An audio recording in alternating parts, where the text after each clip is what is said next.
Kala Sangam here at the Sri Dharani Gallery. I've come to this listening room by Tarun Balani, and it's an immersive sound. Look at that installation that shares stories and messages about the artist's experience of climate change through improvised acoustics and electronic sounds. So that's the Sri Dharani Gallery. So tell me. Yeah. So this is not the. It is not the immersive. Okay. Yeah. This is Indigenous Fashion Futures curated by Shreyanshi Singh. Okay. And she has brought together 4 brands from different parts of the country. Right here is the one from Odisha called Boeto. Boeto. Okay. So the entire concept of this exhibition is that what happens with these heritage weaves and textiles is that once you add that tag to it of a heritage piece, it just remains as a museum piece and nothing beyond that. So Shreyanshi wanted to create a living archive so that these pieces live on as contemporary pieces which anyone could own. Okay. So right here, this is the Dongriya jacket. This is done by the Dongriya tribe who live in the hills of Odisha. Okay. And every motif, all the colors they use are inspired from the mountains. If you look at this installation piece, these are jewelry worn by the Dongriya women, and it works as an armor because they live in the mountains. So that's why it's hit. Yeah, so that's why it's spiked. So if you notice the triangles here actually represent the mountains, which they call Dongar in Odia. Okay. Shawl which has been converted into a jacket. So these are dhokra pieces. Dhokra is the brass lost wax technique of sculpting from native to Odisha. And if you notice, there are a lot of elements from the sea here. There are turtles, there are tortoises, ships, because Odisha has a long history of seafaring trade, which has and the elements from that have made its way into the textiles of Odisha. So right here, this installation is called the Kotpar Devi. Kotpar.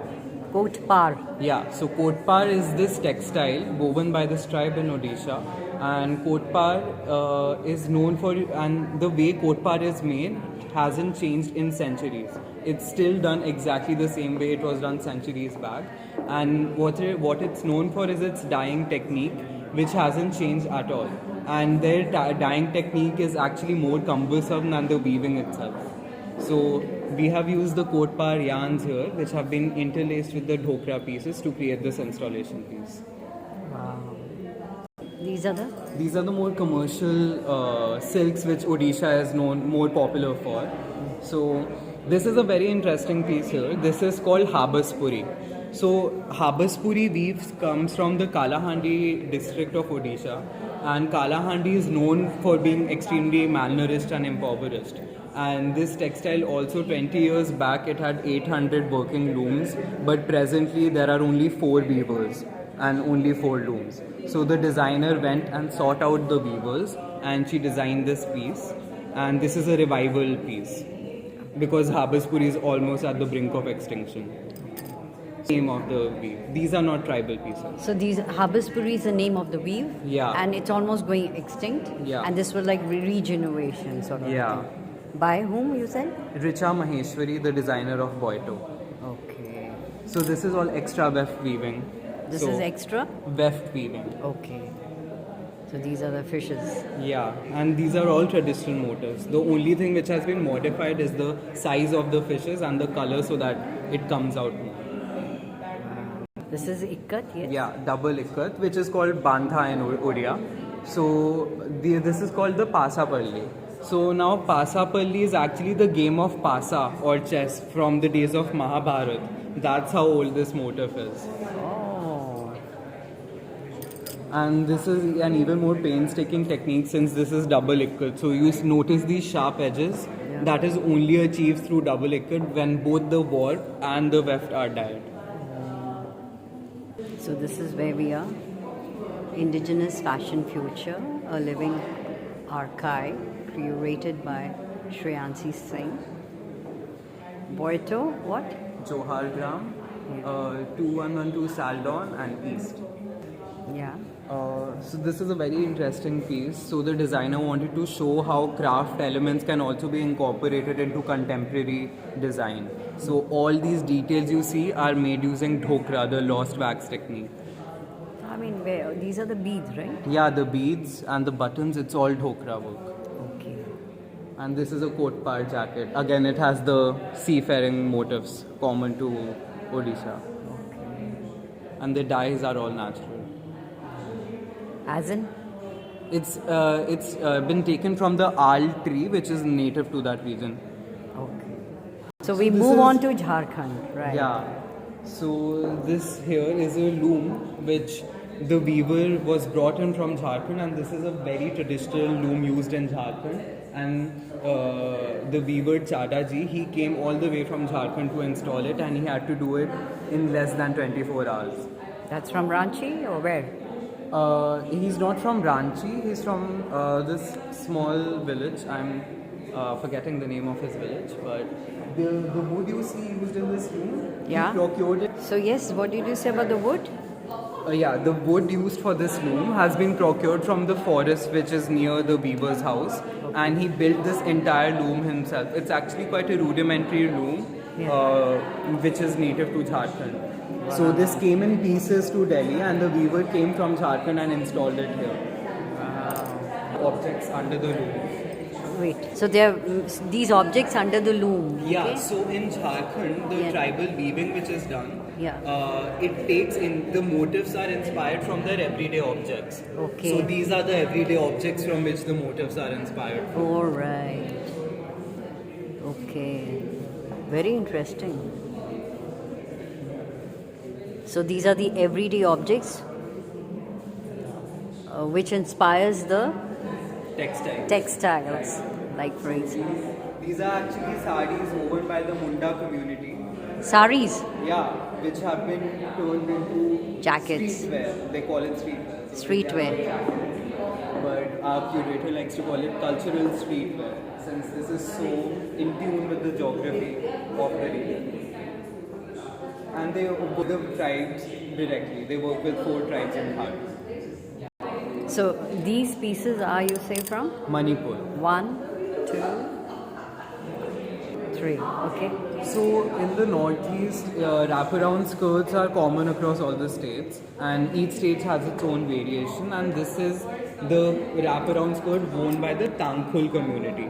Now the Tangkhuls are a very small minority in Manipur, and they live in this town called Ukhrul, and their weave is almost dying. Like, it's completely dying. So the designer here has brought together the remaining weavers, and he has employed the youth of the town of Ukhrul, and he is helping the community sustain themselves.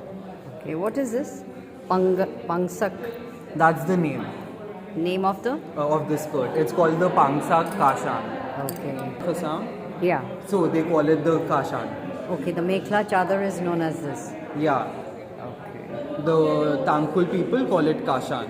And these are the stolets traditionally worn. Even the way these tassels have been made, it has been woven through the warp of the textile. Woven through the Warp. waft. The warp is the length. Yeah, of the warp. Yeah. So this tassels are coming out from the warp. This is a technique native to the Tangkhul people. The warp. Yeah. Okay. So coming right horizontally. So this is what? Amchi? Kashan. So these are called kashans. The skirts are called kashans. Each kashan has a different name.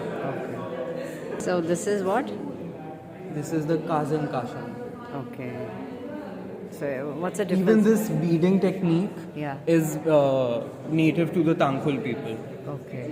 Of where? Northeast. Yeah, Manipur. Manipur. From the town of Ukhrul. Ukhrul. The Manipur dance I know of. Right? This first. So this brand Saldon, whose designer is actually here, she's walking around. So what they do is they deconstruct the traditional Ladakhi attire, the different elements of it, and using those elements they create very modern clothes. So this is called the Nambu wool, And this is the native sheep of Ladakh. They use that. It's called the nambu. And even the buttons, if you notice, it's done with the metal workers of Ladakh. Every component. And this is the Ladakhi embroidery. Even this detailed pleating technique is a part of the traditional Ladakhi attire, which has been taken and incorporated on the shoulders. Okay. So what is this red thing inside? Oh, another interesting thing. This has also been done using natural dyes. These are the sleeves. This is Okay. an overcoat. All right. So that's So like a usually- shirt. Yeah. So usually with natural dyes, people assume that it's going to be very dull looking. But these vibrant pinks and yellows have all been done using natural dyes. So this here is the nambu wool. So Ladakhi women braid their hair a lot. So this has been inspired from that. So they have braided the nambu wool the way Ladakhi women braid their hair, and it's coming out of the piece as an installation. Okay. This is a Ladakhi mask. This is not a design. This is of the designer. This is a traditional attire worn by the dancers who dance during the Losar festival in Okay. Ladakh. All right. So this is the costume. So it's a costume which is it is their culture, right? Yeah. Okay. It is native to Ladakh. Ladakh. So they dance wearing these costumes on the festival of Losar. But so huge. I mean, nobody is that tall, right? I mean, yeah, of course it's exaggerated because this is sort of the centerpiece of our exhibition. Wow, look at this. What are these? They're so beautiful. These cranes. Yeah, even these cranes have symbolize peace and solace. So this is the Ladakhi brocade. Although the brand primarily works with the nambu wool. Okay. And this is what? Silk? What's it? I'm not so sure. It could be a blend. Okay. So, here is. This also braided, right? It goes right Yeah. up there. A lot of tassels. Yes, so the tassels are an interesting feature. Oh, the design. Yeah. Just can you come there? Yeah. I mean, An installation which depicts the mood board for my collection, my mood board. So we as designers, when we're working on any collection, right, we have to come up with a mood board, the color board. the mood. Yeah, we mood call it board. the mood or the inspiration. Oh, the board. mood or the inspiration. Yeah, Okay. which also has the color palette, the swatches that we were using in a collection, right? So for me, when I was trying to display the culture of Ladakh, so this is just basically a mood board and installation. And on the sides that you see are the garments that are inspired from a traditional attire. So a traditional attire, if you see on Google or anywhere, the traditional dress that you see that we wear, it has a lot of gathers around the waist. Yeah. So I've broken down the traditional attire to come up with contemporary design so that more people can wear it. Okay. Now, if I want to break down the center installation, the silhouette you see is typically the attire that we wear. Okay. The colors that are used here are the color palettes that are very prominent, starting with, let's say, this motif, right? This is usually used on the window pane, like in the architecture. It is usually a black base with white circles on it. So I was trying to depict this from the architecture. This is a motif which is very prominent in the monasteries. It is carved out on the wood, this one. This is from the 8 lucky signs. What? 8 lucky signs. Like in Buddhism, we have 8 lucky signs. Yeah, yeah. Now again, you see this is a doje, which is used during Buddhist practitioner. Okay. And now, if you look at this black neck crane, Yeah. this is a very auspicious bird in our culture. It is a migratory bird, which is only which comes to the eastern part of Ladakh in Hanle village. The migratory birds. They come during summertime and they fly off. Okay. Now the cloak that you see on top is what we wear during ceremonies. Yeah. Yeah, and a mask. Now, I really want to emphasize on the fact that a mask is usually worn by monks during Buddhist rituals, and it is also used to represent different deities in monasteries. But here, I'm using the mask only to represent the soul of Ladakh. So it's just like the garment is there. Yeah. Now the mask is representing the soul of the garment as a deity. Yeah. So this is like my installation, so that anybody who comes here, they feel, okay, they've come to Leh Ladakh. So this is just the inspiration and the mood board. And from here you have on your left and the right are the traditional dress that have been broken down to create contemporary designs. So even if you look at the color, the fuchsia pink is very prominent, worn by our ancestors. The ochre yellow. The clouds that you see here are on the Thangka paintings. So I've taken inspiration from every bits and pieces of Ladakh and combined it together to come up with the collection. Yeah. Yeah.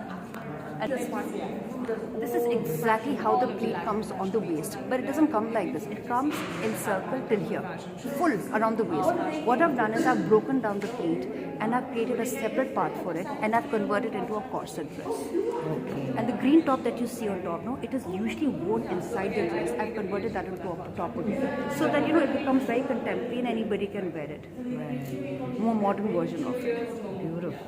Yeah. Fantastic.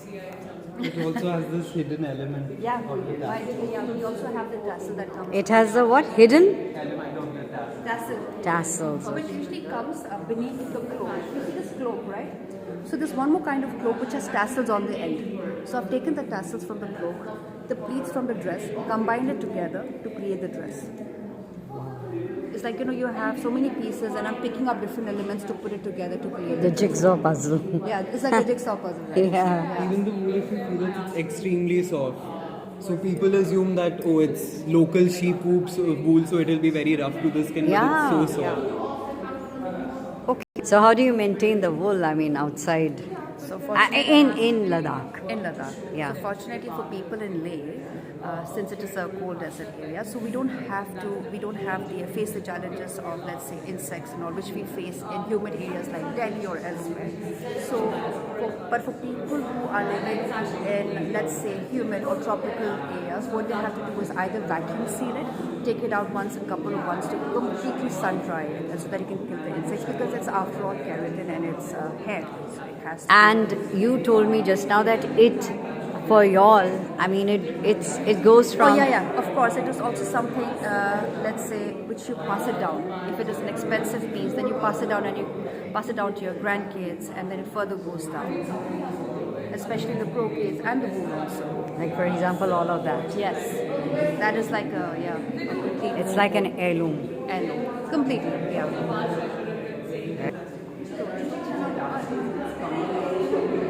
Yeah. This is done by the Dongria tribe. Their weaving involves a lot of bead work. And the rolled up fabric you see there, it's actually, the women weave it on a backstrap loom and they use it as a loin cloth. Although it's so vibrant, but they use it to cover their private parts essentially. Yeah. So that has been rolled up and the bead work has been incorporated to create this installation. Wow.